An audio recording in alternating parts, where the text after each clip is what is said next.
But let's first talk about how to convince the seller that you're the best. And in fact, what I'm going to show you is how you can convince that seller that they should list with you even if you didn't have the Y program. So in most cases, you won't even have to go to step number 2. Now, you always will go to step number 2 because the people called you because they want to hear about step number 2. What is step number 2? The Y program. But you won't even have to. People will be ready to list before you even get there. Wouldn't you like that? Okay, let's talk about it. Well, it starts by being prepared. It starts by being prepared for the listing. How do we get prepared for a listing appointment?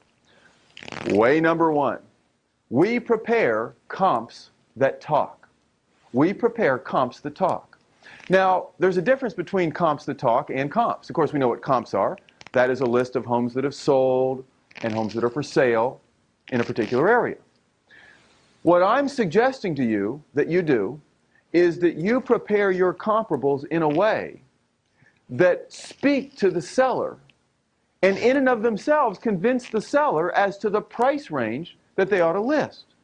Now you can do that by looking at what's for sale and what's sold and looking at statistics like what's expired, how high it's been listed, what sold, how quickly it sold, relate what sold and how quickly it sold to the price those homes were listed for. Look at this with a little more intensity, with a little more originality. Look at the comps and make those comps say what you want to say. You know the old theory about you can make numbers say anything. Well, within reason, you can take comps and you can make them talk to the seller so that it's not you telling the seller they ought to price their home here. It's the facts telling the seller, and that's so much more impressive.